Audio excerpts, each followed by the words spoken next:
Hey guys and what's up, welcome back to my YouTube channel the unexpected पे। तो कैसे हैं आप सब? आई होप कि आप सब खैरियत से होंगे। तो आज की जो स्टोरी है वो मुझसे शेयर करी है मेरे एक दोस्त ने। ये किस्सा उनके किसी बहुत ही दूर के रिलेटिव के साथ हुआ था। वो किस्सा काफी ज्यादा उनके खानदान में फेमस है और इसी वजह से मेरे दोस्त को भी पता था। तो वो पुराना दोस्त जब मुझसे मिला, उसको पता चला कि मैंने अपना यूट्यूब चैनल शुरू किया है, तो उसने कहा कि भाई मेरे पास भी एक बहुत ही क्रीपी स्टोरी है, अगर तुझे चाहिए तो मैं तुझे सुना सकता हूँ। अगर तुझे पसंद आएगी तो तुम अपने व्यूवर्स को शेयर करना। तो मैंने बोला ठीक है। तो उसने मुझे ये किस्सा सुनाया था। ये किस्सा काफी ज्यादा क्रीपी है और बहुत ज्यादा डिस्टर्बिंग भी। जरा सोचिए कि कोई ऐसा शख्स हो जो कि 25 से 30 साल से ट्रक ड्राइविंग कर रहा हो और उसके साथ कुछ ऐसा हो कि जिसके बाद वो तुरंत अपना ये प्रोफेशन ही छोड़ दे। मतलब कुछ तो बहुत ज्यादा सीरियस हुआ होगा। तो ये घटना जिनके साथ हुई उनका नाम कैलाश था, जो कि अब इस दुनिया में नहीं रहे। उनकी मृत्यु तकरीबन 60 साल की उम्र में हुई और उनके साथ जब ये किस्सा हुआ तो उस वक्त उनकी उम्र 55 साल थी। उसके 5 साल के बाद ही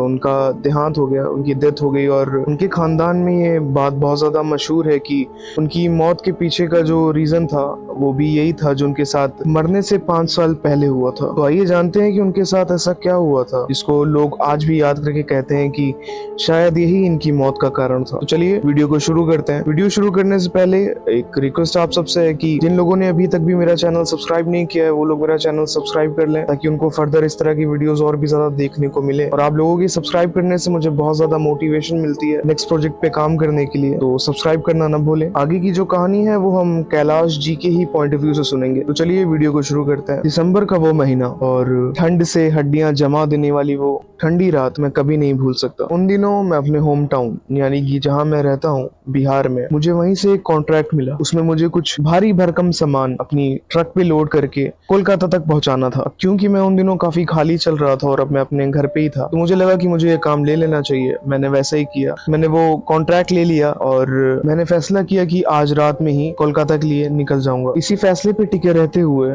मैंने रात में गोडाउन से जो भी सामान था वो अपनी ट्रक पे लोड कराया और कलकत्ता के लिए रवाना हो गया। आपको मैं बताता चलूं कि उस वक्त मैं अकेला ही ड्राइव कर रहा था। यूजुअली जब हम इतने लंबे सफर पे जाते हैं तो अपने साथ किसी न किसी को हेल्प के लिए रख लेते हैं, लेकिन क्योंकि मुझे कभी हमेशा से ही आदत नहीं थी किसी को अपने साथ रखूं, मैं अकेला ही ड्राइव किया करता था, इसलिए उस वक्त भी मैं अकेला ही निकल जाता हूँ। शुरू के 2-3 घंटे तो काफी नॉर्मल होते हैं, क्योंकि 2-3 घंटे तो मुझे शहर से और आबादी से ही बाहर निकलने में लग जाता है। जब मैं आबादी से बाहर निकल जाता हूँ और एक हाईवे पे पहुंचता हूँ जहाँ से मुझे अपना रास्ता कंटिन्यू करना था, उस रास्ते पे तकरीबन 2 से 3 घंटा गाड़ी चला लेने के बाद मुझे लगता है कि मुझे थोड़ा सा आराम कर लेना चाहिए, क्योंकि मुझे घर से निकले हुए भी 2-3 घंटा हो गया था और इस रास्ते पे भी ट्रक दौड़ाते हुए मुझे 2-3 घंटा हो चुका था। तो मुझे लगता है कि थोड़ा आराम कर लेना चाहिए। थोड़ी देर आराम कर लूंगा, उसके बाद फिर अपना सफर कंटिन्यू करूंगा। मैं एक बहुत ही सुनसान सी जगह पे अपना ट्रक किनारे लगाता हूँ और सोचता हूँ कि थोड़ी देर आराम कर लेता हूँ। मैं अपना सर सीट के पीछे लगाता हूँ और अपनी आंखें बंद कर लेता हूँ। तकरीबन 10 मिनट के बाद मेरे ट्रक के डोर पे कोई नॉक करता है। मुझे लगता है कि इतने सुनसान रास्ते पे कौन हो सकता है। जब मैं उठता हूँ और खिड़की से बाहर झांक के देखता हूँ तो मुझे दिखता है कि एक बहुत ही खराब हालात में एक आदमी है जो कि मुझसे ये कह रहा है कि मेरा गाँव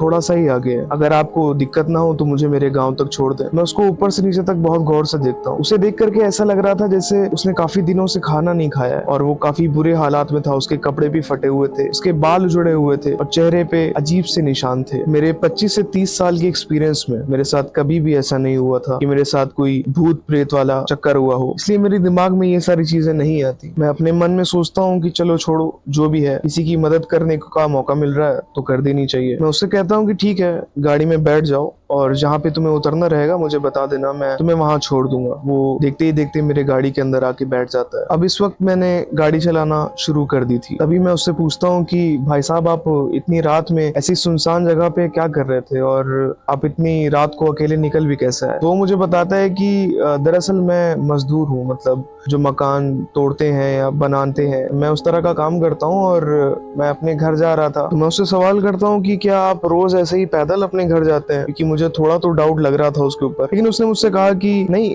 मैं रोज अपने काम पे साइकिल से जाता हूँ, लेकिन मेरी साइकिल किसी वजह से खराब हो गई थी, इसलिए मुझे आज पैदल घर जाना पड़ रहा है। मैं उससे ये सारी बातें कर ही रहा होता हूँ कि तभी वो मुझसे कहता है कि आपकी गाड़ी में कुछ खुशबू आ रही है। मैं उससे कहता हूँ कि नहीं तो, मैंने अपनी गाड़ी में तो कोई इत्र या परफ्यूम या इस तरह का कोई फूल वूल तो रखा नहीं है, तो मैं खुशबू क्यों आ रही है? वो कहता है नहीं, मुझे बहुत जोर से कुछ बहुत ही अच्छा महक रहा है। मैं उससे कहता हूँ अच्छा कोई बात नहीं, हो सकता तो मैं ऐसा लग रहा हो। फिर वो मेरी ड्राइविंग केबिन के आसपास देखने लगता है। थोड़ी देर वो जगह को इधर उधर घूर रहा होता है और मैं उसे देख रहा होता हूँ कि ये क्या कर रहा है, मतलब ये देखना क्या चाह रहा है। तभी वो अपनी जगह से खड़ा होता है और सीधा वहां हाथ मारता है जहाँ पे मैंने अपने सुबह के खाने के लिए मुर्गे का गोश्त रखा होता है। और अब मुझे ये नहीं समझ में आ रहा था कि वो उस चीज को खुशबू क्यों कह रहा है और उसको डायरेक्टली कैसे पता चलेगा कि मैंने वो गोश्त कहाँ पे रखा हुआ है। वो सीधा उस जगह पे हाथ मारता है, वो उस पन्नी को निकालता है जिसमें वो मुर्गा होता है और वो सीधा पन्नी को फाड़ के उसमें अपना मुंह मार देता है। मतलब ये चीज मैं देख रहा होता हूँ तो सबसे पहली चीज जो मेरे दिमाग में आती है वो यही होती है कि मुझे लगता है शायद मैंने किसी पागल को अपनी गाड़ी में बिठा लिया, क्योंकि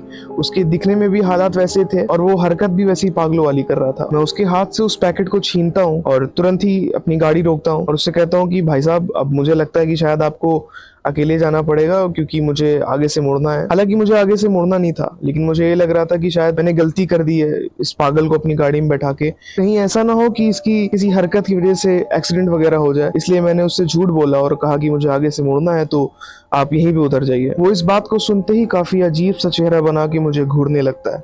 हालांकि वो मुझसे कुछ कहता नहीं है और चुपचाप गाड़ी से नीचे उतर जाता है। मैं अपनी ट्रक आगे बढ़ाता हूँ और यही सोच रहा होता हूँ कि आगे से किसी भी अनजान शख्स को लिफ्ट नहीं दूंगा। मेरी ट्रक इस वक्त काफी अच्छी खासी स्पीड में होती है क्योंकि रास्ता काफी ज्यादा सुनसान था। और तभी मुझे अचानक से एक धम करके आवाज आती है, जैसे कि मेरे ट्रक के ऊपर कोई चीज गिरी हो। अब मुझे लगता है कि मैं रोड के बीचों बीच में हूँ और इस ट्रक के ऊपर ऐसा क्या आ सकता है, मतलब ये काफी अजीब था। मैं ट्रक दोबारा से रोकता हूँ और नीचे उतर के ऊपर देखने की कोशिश करता हूँ। जब मैं ऊपर देखता हूँ तो मुझे कोई भी दिखाई नहीं देता। मुझे लगता है कि हो सकता है कि मुझे ऐसे ही आवाज आई हो, तो वक्त खराब नहीं करते हैं और जल्दी से जहाँ पे मुझे पहुंचना है वहां पहुंचते हैं। तो मैं दोबारा जैसे ही अपनी ट्रक पे चढ़ने वाला होता हूँ, मुझे दोबारा से वही आवाज आती है। अब मुझे लगता है ये कोई इत्तेफाक तो नहीं हो सकता, इसीलिए मैं दोबारा से गाड़ी से बाहर निकलता हूँ और ट्रक की छत की तरफ देखता हूँ। जब मैं ट्रक की छत की तरफ देखता हूँ तो मुझे वही इंसान जो अभी थोड़ी देर पहले मेरे साथ गाड़ी में था, वो ट्रक के ऊपर बैठा हुआ था और वो एक टक मुझे घूरे जा रहा था। अब जब वो मुझे घूर रहा था तो मैंने उसकी आंखें ध्यान से देखी। उसकी आंखें हद से ज्यादा लाल हुई थी, जैसे कि वो बहुत ज्यादा गुस्से में हो। लेकिन मुझे अभी तक ये नहीं समझ में आ रहा था कि ये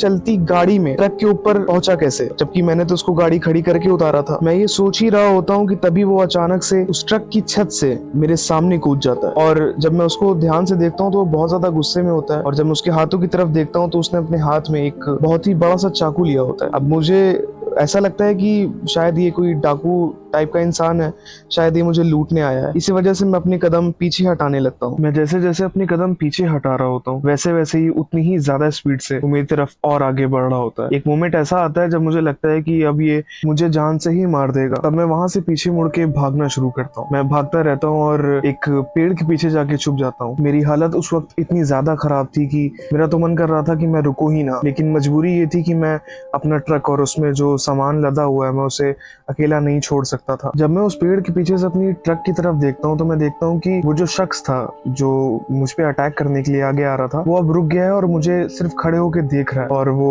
देखते ही देखते ट्रक के अंदर जाता है और वो पैकेट निकालता है जिसमें मैंने गोश्त रखा हुआ होता है। उस पैकेट को निकालता है और ट्रक के ही नीचे बैठ जाता है और उस गोश्त को खाना शुरू करता है किसी जानवर की तरह। और मैं ये सारी चीजें वहां छुप के देख रहा होता हूँ। फिर अचानक से वो जो भी था वो पैकेट को छोड़ता है और ट्रक के पीछे की तरफ जाने लगता है। वो पीछे की तरफ जाता है और फिर उसके बाद वो जैसे गायब सा हो जाता है, वो मुझे दिखाई ही नहीं देता। तकरीबन आधा घंटा इंतजार करने के बाद मैं वेट कर रहा होता हूँ कि कहीं ऐसा ना हो कि मैं ट्रक के पास जाऊँ और वो मेरे ऊपर फिर से अटैक कर दे। लेकिन आधा घंटा जब गुजर जाता है तो मुझे लगता है कि अब मुझे यहाँ से निकलना चाहिए, क्योंकि वो जो भी था अब मुझे बिल्कुल भी दिखाई नहीं दे रहा था। मैं अपनी ट्रक की तरफ वापस जाता हूँ, सीधा ड्राइविंग सीट पे जाता हूँ, अपनी ट्रक को स्टार्ट करता हूँ और आगे बढ़ाना शुरू करता हूँ। अब देखते ही देखते मेरी ट्रक काफी अच्छी खासी स्पीड पकड़ चुकी होती है। तभी राइट साइड में मेरी नजर पड़ती है तो मैं देखता हूँ कि वही शख्स मेरी ट्रक की रफ्तार के साथ साथ दौड़ रहा है, जो कि बिल्कुल ही इम्पॉसिबल था। मेरी ट्रक की स्पीड उस वक्त तकरीबन 70 से 80 किलोमीटर पर आवर थी। उसके हाथ में वही चाकू था और वो मेरी तरफ बस देख करके घूरे जा रहा था और मुस्कुराया जा रहा था और मेरी ट्रक की रफ्तार के साथ साथ दौड़ रहा था। अब तक तो मैं ये समझ चुका था कि ये कोई इंसान तो बिल्कुल नहीं है, क्योंकि किसी इंसान के लिए 70 से 80 किलोमीटर की स्पीड से दौड़ना, वो भी लगातार दौड़ते रहना, एक इम्पॉसिबल सी चीज है। कुछ पल के लिए मेरी नजर जब उससे हटती है और दोबारा मैं उसी तरफ देखता हूँ तो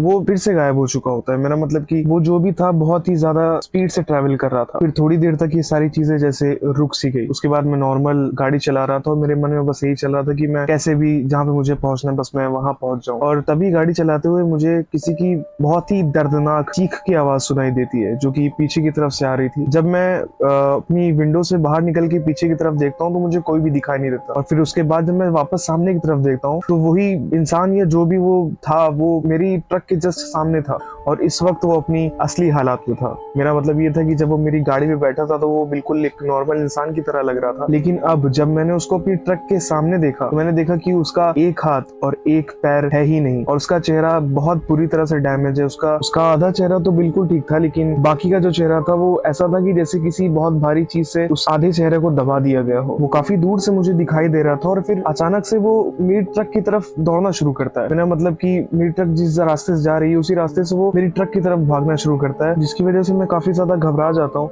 और अपनी ट्रक की स्टीयरिंग अचानक से मोड़ता हूँ, जिसकी वजह से मेरा ट्रक जो होता है वो डिसबैलेंस हो जाता है, और सामने ही एक खंबा होता है बिजली का, जिसपे मैं जाके टकरा जाता हूँ। उसके बाद क्या हुआ मुझे कुछ भी याद नहीं। उसके बाद जब मेरी आँख खुलती है तो मुझे पता चलता है कि मैं 3 दिन से हॉस्पिटल में हूँ। जिस रास्ते पे मैं था उसी रास्ते पे आगे एक गांव था जहाँ पे एक हॉस्पिटल था, और मुझे गांव वालों ने ही उस ट्रक से निकाल करके उस गांव के हॉस्पिटल में भर्ती किया था। जब मैं 3 दिन के बाद होश में आता हूँ तो उन गाँव वालों में से एक गाँव वाला मेरे साथ उस वक्त मेरे बेड के बगल में मौजूद होता है, और मुझसे पूछता है कि इतना बुरा एक्सीडेंट कैसे हो गया। मतलब डॉक्टर का ये कहना है कि आपकी जो सर की चोट है वो स्टीयरिंग पे लगने की वजह से हुई है, और काफी ज्यादा सीरियस इंजरी हो चुकी है आपको। तो मैं उससे कहता हूँ कि मेरे साथ जो भी मेरे साथ हुआ रहता है मैं उसको सब कुछ बताता हूँ। तो मुझसे कहता है कि आज से पहले तो किसी ने भी ऐसा एक्सपीरियंस नहीं किया, लेकिन तकरीबन 12 से 15 साल पहले एक मजदूर था जो कि मजदूरी करके अपने घर की तरफ लौट रहा था, और तभी किसी ट्रक ड्राइवर ने उसको अपनी ट्रक के नीचे कुचल के मार दिया था। जब उस गाँव वाले ने मुझे ये बात बताई तो मैंने ये चीज रियलाइज की कि हो ना हो ये उसी मजदूर की आत्मा थी जो कि अपना बदला लेने के लिए मेरे पीछे पड़ी थी। इस इंसिडेंट के 5 साल के बाद ही कैलाश जी की मौत हो जाती है, और ये किस्सा उनके खानदान में आज भी बहुत ज्यादा फेमस है, क्योंकि उनकी मौत भी हार्ट अटैक से ही हुई थी। उनके घर वालों का आज भी यही कहना है कि उस आत्मा ने किसी और का बदला कैलाश से लिया और उन्हें अपने साथ ले गई। तो अगर आप लोगों को ये स्टोरी अच्छी लगी हो तो लाइक जरूर करें, कमेंट करके बताएं कि क्या कमी रह गई और कितनी अच्छी आप लोगों को ये स्टोरी लगी। बाकी अगर अपना कोई पर्सनल एक्सपीरियंस आप मेरे साथ शेयर करना चाहते हैं, डिस्क्रिप्शन बॉक्स में मैंने अपना नंबर दे रखा है, आप मुझे वहां टेक्स्ट करके अपना एक्सपीरियंस शेयर कर सकते हैं। अगर वीडियो में अभी तक आप बने हुए हैं तो चैनल को सब्सक्राइब करना ना भूलें। मिलते हैं नेक्स्ट वीडियो में, तब तक के लिए गुड बाय।